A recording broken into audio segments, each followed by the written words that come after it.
إن الحمد لله نحمده ونستعينه ونستغفره ونعوذ بالله من شرور أنفسنا ومن سيئات أعمالنا من يهده الله فلا مضل له ومن يضلل فلا هادي له وأشهد أن لا إله إلا الله وحده لا شريك له وأشهد أن محمدا عبده ورسوله صلى الله تعالى عليه وآله وسلم. أعوذ بالله من الشيطان الرجيم. بسم الله الرحمن الرحيم. يا أيها الذين آمنوا اتقوا الله حق تقاته ولا تموتن إلا وأنتم مسلمون. يا أيها الناس اتقوا ربكم الذي خلقكم من نفس واحدة وخلق منها زوجها وبث منهما رجالا كثيرا ونساء واتقوا الله الذي تساءلون به والأرحام إن الله كان عليكم رقيبا. يا أيها الذين آمنوا اتقوا الله وقولوا قولا سديدا يصلح لكم أعمالكم ويغفر لكم ذنوبكم ومن يطع الله ورسوله فقد فاز فوزا عظيما. أما بعد فإن خير الحديث كتاب الله وخير الهدي هدي محمد صلى الله تعالى عليه وآله وسلم وشر الأمور محدثاتها وكل محدثة بدعة وكل بدعة ضلالة وكل ضلالة في النار. أعوذ بالله من الشيطان الرجيم. بسم الله الرحمن الرحيم. يوم نقول لجهنم هل امتلأت وتقول هل من مزيد وأزلفت الجنة للمتقين غير بعيد هذا ما توعدون لكل أواب حكيم. من خشي الرحمن بالغيب وجاء بقلب منيب ادخلوها بسلام ذلك يوم الخلود لهم ما يشاءون فيها ولدينا مزيد. وقال الله سبحانه وتعالى في موضع آخر السابقون الأولون من المهاجرين والأنصار والذين اتبعوهم بإحسان رضي الله عنهم ورضوا عنه. وقال النبي صلى الله تعالى عليه وآله وسلم لو كان بعدي نبيا لكان عمر. معزز اور معقدینی اور ملی بھائیوں، بزرگوں، نوجوان دوستوں اور نہایت ہی عزت اور احترام کے لائق میری ماں اور بہنوں، اس وقت ہم اور آپ ماہ ذی الحجہ کے بالکل آخر میں ہیں اور آج 28 ذی الحجہ کا دن ہے، یعنی ایک دن کے بعد یا 2 دن کے بعد یہ مہینہ مکمل ہو جائے گا، اور اس مہینے کے مکمل ہونے کے ساتھ ساتھ اسلامی کیلنڈر کا ایک صفحہ اور پلٹ جائے گا، جہاں ہم اور آپ سن 1445 ہجری میں ہیں، وہیں پر محرم الحرام سے سن 1446 کا آغاز ہو جائے گا. اس مناسبت سے سب سے زیادہ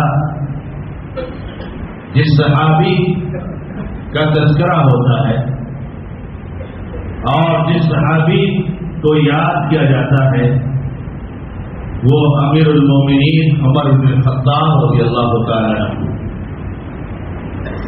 کئی ناحیوں سے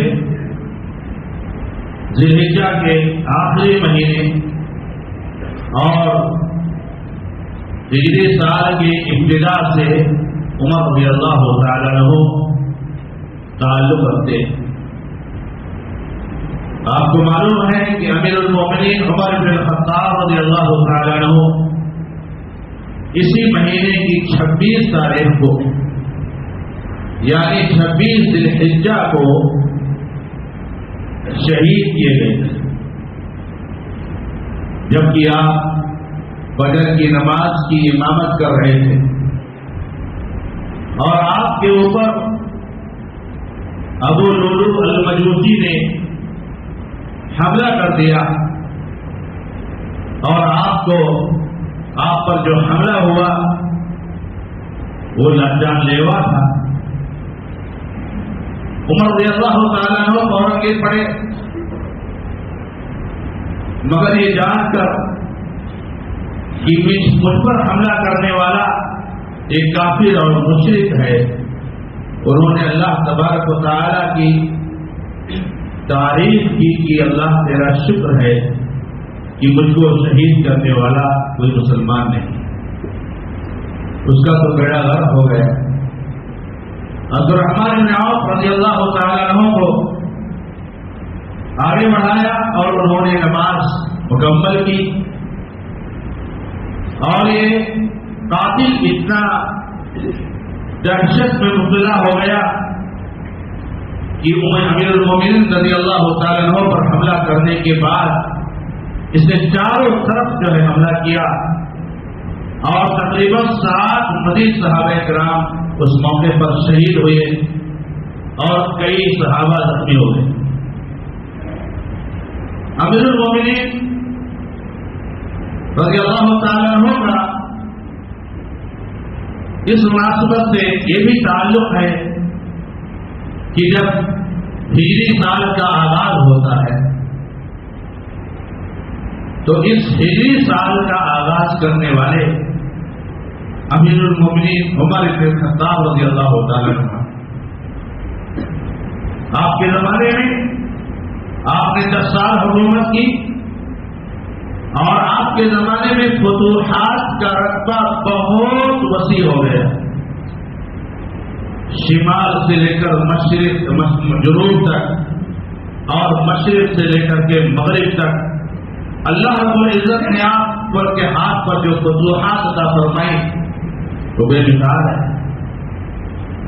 ایک مسئلہ آیا آپ کے سامنے کہ اسلامی مہینے تو ہیں مگر اسلامی سن نہیں ہے، کون سا مہینہ پہلا ہے اور کون سا مہینہ آخر ہے، ایسا کچھ اس سے پہلے نہیں تھا۔ 12 مہینے تھے مگر ان مہینوں میں کون سا مہینہ پہلا ہے کون سا آخر ہے ایسا کچھ نہیں۔ تو یہ ہوا کہ اب واقعات کو اور حوادث کو اور معاملات کو یاد رکھنے کے لیے اور معاملات کو طے کرنے کے لیے ضرورت محسوس ہوتی ہے کہ اسلامی سن کا آغاز کیا جائے، کیونکہ اس سے پہلے لوگ کسی مشہور واقعے سے اپنی چیزوں کو یاد رکھتے ہیں، جیسے اللہ کے نبی علیہ السلام کی ولادت کے بارے میں ہم اور آپ سنتے ہیں کہ آپ کی ولادت آپ وہاں ہجری سن نہیں پائیں، ہاتھی کے واقعے والے سال میں ہوئی۔ ہاتھی کا واقعہ بہت بڑا واقعہ ہے، جو عمران نے حملہ کیا تھا خانے کعبہ پر، حملہ نہیں کیا، حملہ کرنے کے لیے آیا تھا لیکن حملہ کرنے سے پہلے برباد ہو گیا، تو یہ بہت بڑا واقعہ تھا۔ تو اسی واقعے سے لوگ اپنے معاملات کر رہے تھے، اس واقعے کے 1 سال کے بعد، اس واقعے کے 8 مہینے بعد، 4 مہینے بعد، اس سے پہلے اس طرح کے واقعات کیا کرتے۔ بہرحال مشورہ کر کے طے کیا گیا کہ محرم الحرام اسلامی سال کا پہلا مہینہ ہوگا اور ذی الحجہ اسلامی سال کا آخری مہینہ ہوگا. جب ذی الحجہ مکمل ہوگا تو اسلامی سال کا ایک سال آگے بڑھ جائے گا. وہاں سے صحابہ کرام رضی اللہ تعالیٰ عنہم اجمعین نے اسلامی سال کا آغاز کیا. امیر المومنین عمر بن خطاب رضی اللہ تعالیٰ عنہ کون ہیں اور آپ کی حیثیت کیا ہے؟ ہمیں اور آپ کو اس کو سننا چاہیے، سنانا چاہیے، پڑھنا چاہیے. ہماری نسلوں کو، ہماری اولاد کو اسے بتانا چاہیے تاکہ ان کے اندر جرأت پیدا ہو. اور آج کے اس پرفتن ماحول میں جب کہ صحابہ کرام کی عزت و ناموس بھی محفوظ نہیں رہ گئی ہے، ایسے میں صحابہ کی عظمت کو بیان کیا جانا چاہیے. اور اس مناسبت سے ایک اور ناحیے سے بھی امیر المومنین کا تعلق ہے کہ ابھی جو محرم کا مہینہ شروع ہوگا تو سب سے زیادہ جن لوگوں کو سب و ختم کیا جاتا ہے، دعوت تشریح کیا جاتا ہے، ان میں ابوبکر صدیق رضی اللہ تعالیٰ عنہ اور امیر المومنین عمر فاروق رضی اللہ تعالیٰ عنہ درے پیش. اللہ تعالیٰ کی لعنت برسے ان لوگوں پر جو لوگ امیر المومنین عمر فاروق رضی اللہ تعالیٰ عنہ جیسی شخصیت، ابوبکر صدیق رضی اللہ تعالیٰ عنہ جیسی شخصیت، عثمان غنی رضی اللہ تعالیٰ عنہ جیسی شخصیت اور صحابہ کرام جیسے پاکیزہ نفوس بختان تشریح کرتے ہیں. آپ پوری دنیا کو یہ معلوم ہونا چاہیے کہ اگر ان کے اسلام اور ایمان میں شک ہے تو اس دنیا میں کوئی مسلمان نہیں، اسلام آیا ہی نہیں. ہمارے اور آپ کے جنت میں جانے میں شک ہو سکتا ہے، ہم کسی کے بارے میں قطعیت کے ساتھ نہیں کہتے ہیں، مگر ان صحابہ کرام کے بارے میں اور امیر المومنین عمر بن خطاب رضی اللہ تعالیٰ عنہ کے بارے میں جو عشرہ مبشرہ میں سے ہیں، شک کرنے والا وہ ایمان کے دائرے سے خارج ہو جاتا ہے. ان کے بارے میں اللہ کے نبی محمد رسول اللہ صلی اللہ علیہ وسلم فرماتے ہیں کہ مجھے جنت کی سیر کرائی، جنت گھمایا گیا. تو جنت میں میں جا رہا تھا، بڑا خوبصورت محل میں نے دیکھا، بڑا خوبصورت محل. تو میں نے گھمانے والے فرشتوں سے پوچھا جو وزٹ کرا رہے تھے اللہ کے حبیب محمد رسول اللہ صلی اللہ علیہ وسلم کو جنت کی، بھائی یہ محل کیسا؟ تو فرشتوں نے کہا یہ محل عمر فاروق رضی اللہ تعالیٰ. اللہ کے نبی علیہ السلام نے کہا کہ دل تو یہ کہہ رہا تھا کہ اس محل میں داخل ہو جاؤ، لیکن عمر کی غیرت کو سوچ کر کے میری ہمت نہیں ہوئی اس محل میں داخل ہونے کی. عمر فاروق رضی اللہ تعالیٰ سے بیان کیا گیا تو رونے لگے. کہا اللہ کے نبی علیہ السلام کیا میں آپ پر غیرت کروں گا؟ آپ تو میرے محل میں داخل ہوتے تو میرے لیے شہادت کی بات ہے. اللہ کے نبی محمد رسول اللہ صلی اللہ علیہ وسلم نے اللہ تعالیٰ سے بڑی دعا کی تھی اور آپ کی خاص دعاؤں میں سے یہ دعا تھی کہ اے اللہ، اللہم اہد الاسلام بحب هذين الرجلين الیک بأبی جہل او بعمر بن الخطاب فكان احبهما الى اللہ عمر بن الخطاب. اس دعا میں کہتے ہیں کہ اللہ، اسلام بڑا کمزور ہے، مسلمانوں پر بڑا دکھ آیا جا رہا ہے، لیکن مجھے اس روئے زمین پر دو انسان ایسے نظر آ رہے ہیں کہ اگر تو ان دو میں سے کسی ایک کو ہدایت دے دے گا تو میں سمجھتا ہوں کہ اس دین کو بڑی عزت مل جائے گی. تو اللہ تعالیٰ کے یہاں محبوب عمر بن خطاب رضی اللہ تعالیٰ عنہ سے ان کو ہدایت دے دی اور وہ جہنم میں چلا گیا. صحابہ کرام کہتے ہیں کہ ہم لوگوں نے آزادی کے ساتھ، ہم لوگوں نے کھول کر کے دین پر عمل نہیں کیا، خانہ کعبہ میں نماز نہیں پڑھی، مگر جب عمر بن خطاب رضی اللہ تعالیٰ عنہ اسلام لے آئے تو جیسے لگتا ہے کہ اب ہمارا کیا بگاڑ سکتا ہے۔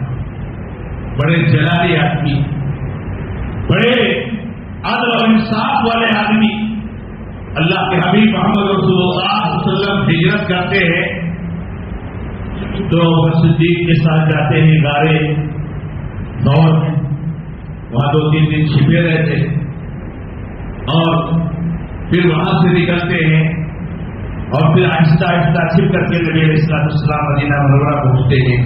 اور عمر بن خطاب رضی اللہ تعالیٰ عنہ کی ہجرت کے واقعے کو پڑھیے کہ جب انہوں نے ہجرت کی تو خانہ کعبہ میں گئے، خانہ کعبہ کا طواف کیا، مقام ابراہیم پر 2 رکعت نماز پڑھی اور اس کے بعد مکہ کے کافروں کو مخاطب کر کے کہا جس کو اپنی اولادوں کو یتیم کرنا ہو، اپنی بیویوں کو بیوہ کرنا ہو، اپنی جان کو برباد کرنا ہو، بتا دیتا ہوں یہ عمر بن خطاب ہجرت کرنے جا رہا ہے، کسی کے پاس ہمت ہے تو میرے سامنے آئے۔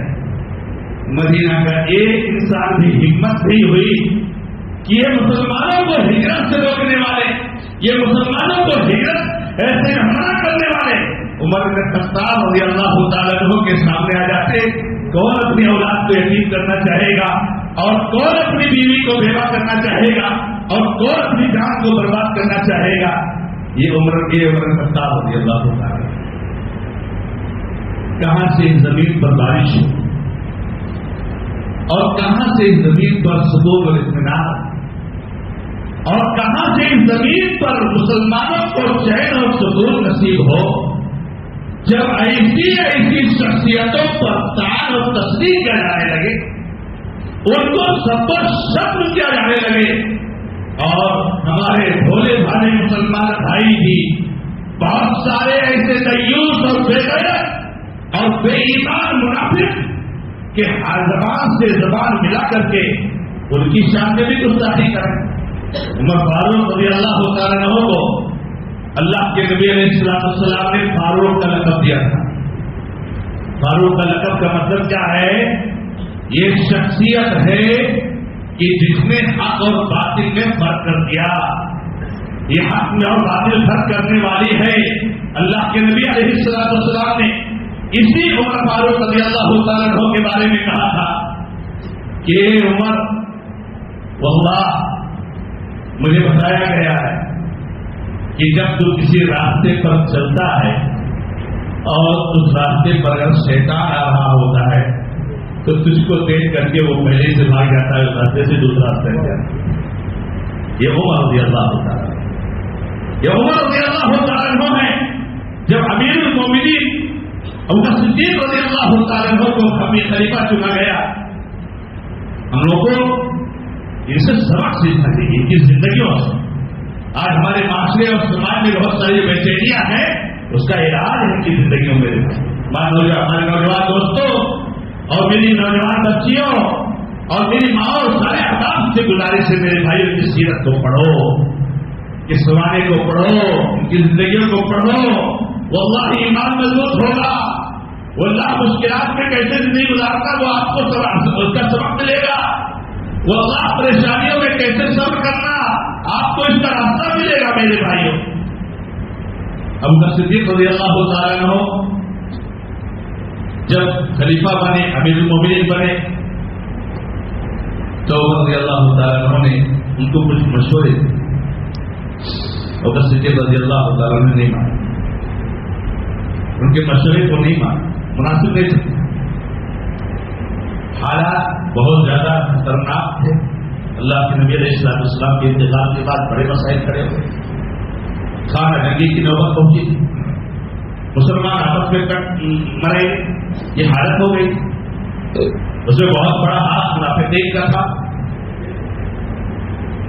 تو اب امیر المومنین کو جب خلیفہ بنایا گیا ابوبکر صدیق رضی اللہ تعالیٰ عنہ کو، تو عمر رضی اللہ نے مشورہ دیا تھا کہ ابوبکر دیکھو لوگ زکات کا انکار کر رہے ہیں، یہاں نبوت کے دعوے کرنے والے کھڑے ہو گئے ہیں، یہاں دشمنوں کے حملے کا خطرہ ہے. اللہ کے نبی علیہ السلام نے جو اسامہ کی قیادت میں رومیوں سے جنگ کرنے کے جو لشکر تیار کیا تھا، اور جو بھی مدینہ سے نکلا ہی تھا، مدینہ سے باہر ایک علاقہ ہے جز کا، اس علاقے میں پہنچا تھا کہ نبی صلی اللہ علیہ وسلم کا انتقال ہو جائے.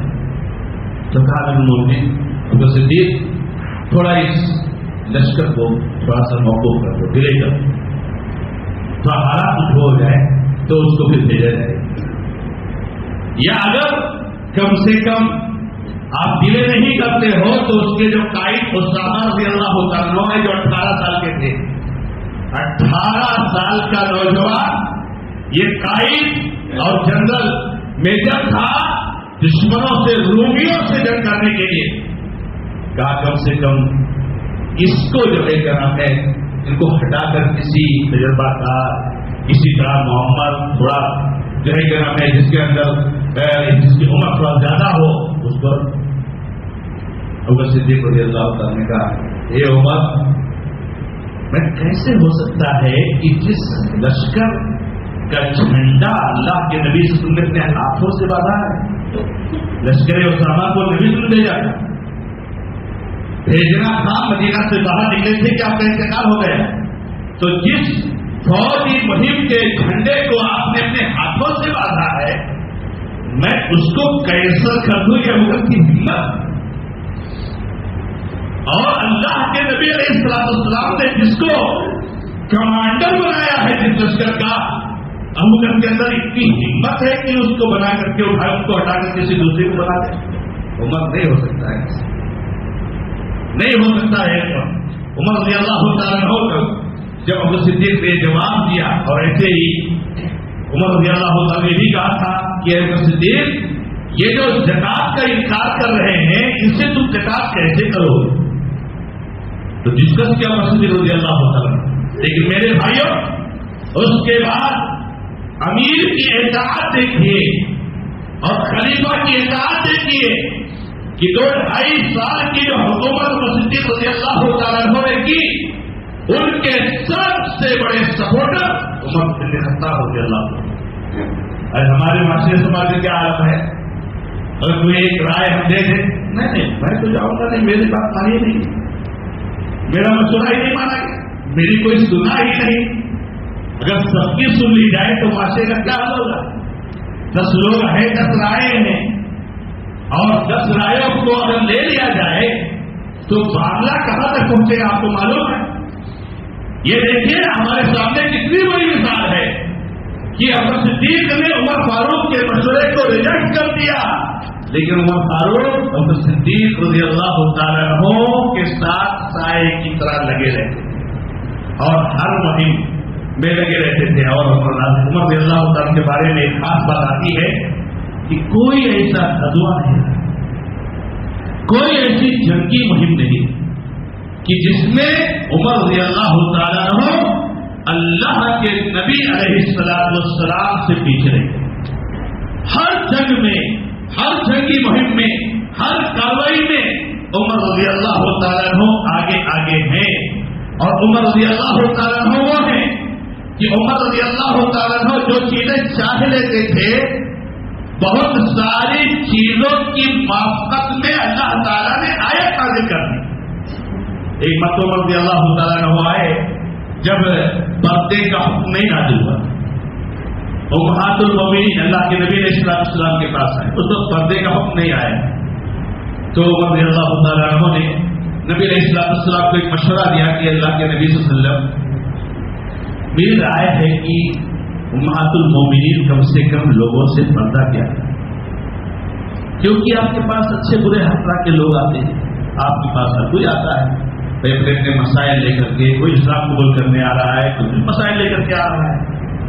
اللہ تعالیٰ نے فوراً آیت نازل فرمائی، یا ایھا النبی قل لأزواجک وبناتک ونساء المؤمنین یدنین علیہن من جلابیبہن ذلک ادنی ان یعرفن فلا یؤذین. اے نبی، بالکل عمر رضی اللہ تعالیٰ عنہ جو کہہ رہے بالکل صحیح کہہ رہے. آپ اپنی عورتوں کو، اپنی بیویوں کو، مسلمانوں کی ساری عورتوں کو حکم دیجیے پردہ کرنے کا اللہ کے نبی علیہ السلام نے. اور رضی اللہ تعالیٰ عنہ کو دیکھیے جب خلیفہ بنتے ہیں، ان کا تواضع دیکھیے، ان کی خدمت دیکھیے رعایا کی. ایک رات میں آپ کی عادت مبارکہ تھی، خاص صفت تھی، رات میں گھوما کرتے. کسی کو تکلیف ہے، کچھ پریشانی ہے، رات میں گھوما کرتے، اور بالکل ایک دم سے عام آدمی کی طرح سے. کسی ایک گھر میں گئے تو کوئی خاتون ہے، زچگی کا وقت ہے، ڈلیوری کا وقت ہے، گھر میں کوئی نہیں ہے، تنہا خاتون. پتہ چلا فوراً گئے اپنے گھر میں، اور ام کلثوم بنت علی رضی اللہ تعالیٰ عنہ کی بیٹی ام کلثوم رضی اللہ تعالیٰ عنہ کی بیوی، اپنی بیوی کو لے کر کے آئے اور کھانا وغیرہ سب ساتھ میں لے کر کے آئے، اور اپنی بیوی کو ان کی خدمت کرنا ہوتا. آپ نے واقعہ پڑھا ہے، سب نے مکتب میں پڑھا ہے، تحریر میں پڑھا ہے کہ عمر رضی اللہ تعالیٰ عنہ ہی گھوم رہے تھے اور جو ہے کرم رعایا کی خبرگیری کے لیے چل رہے تھے محلوں میں، گاؤں میں. تو ایک آواز سنی کہ اپنی بیٹی سے کوئی ماں کہہ رہی ہے کہ بیٹی اٹھ دودھ میں پانی ملا دے. تو بیٹی کہہ رہی ہے کہ دودھ میں پانی ملانے کو امیر المومنین نے جرم قرار دیا ہے، ممنوع ہے، منع کیا گیا ہے. ماں کہتی ہے کہ بیٹی دیکھ کہاں رات میں امیر المومنین آ رہے ہیں، کہاں وہ دیکھ رہے ہیں، تو ملا دے. بیٹی اپنی ماں کو کہتی ہے امی جان اگر امیر المومنین نہیں دیکھ رہے ہیں تو امیر المومنین کا رب تو دیکھ رہا ہے. رضی اللہ تعالیٰ عنہ اتنا خوش ہوئے، اتنا خوش ہوئے کہ اس لڑکی کی شادی اپنے بیٹے عاصم سے کر دی. اور بتایا جاتا ہے کہ عاصم کی اولاد سے ہے عمر ابن عبدالعزیز رحمۃ اللہ علیہ، جن کو خلیفہ خامس کہا جاتا ہے، 5واں خلیفہ جو خلفائے راشدین کے طرز پر جنہوں نے حکومت کی ہے. تو میرے بھائیوں، اس موقع پر ہم رضی اللہ تعالیٰ عنہ کو یاد کرتے ہیں، رب العزت سے دعا کرتے ہیں کہ اللہ تبارک و تعالیٰ کی قبر کو نور سے بھر دے، انہیں جزائے خیر عطا فرمائے پوری امت کی طرف سے، اور ہمیں اور آپ کو سب کو عمر رضی اللہ تعالیٰ عنہ، خلفائے اربعہ، صحابہ کرام سے محبت کرنے کی توفیق عطا فرمائے، اور صحابہ کرام کی شان میں گستاخی کرنے والوں کو منہ توڑ علمی جواب دینے کی توفیق عطا فرمائے، اور اللہ تعالیٰ ہمیں اور آپ کے فتنے سے محفوظ رکھے. بارک اللہ لی ولکم فی القرآن الکریم ونفعنی وإیاکم بالآیات والذکر الحکیم. تعالیٰ جواد الکریم ملک الرحیم.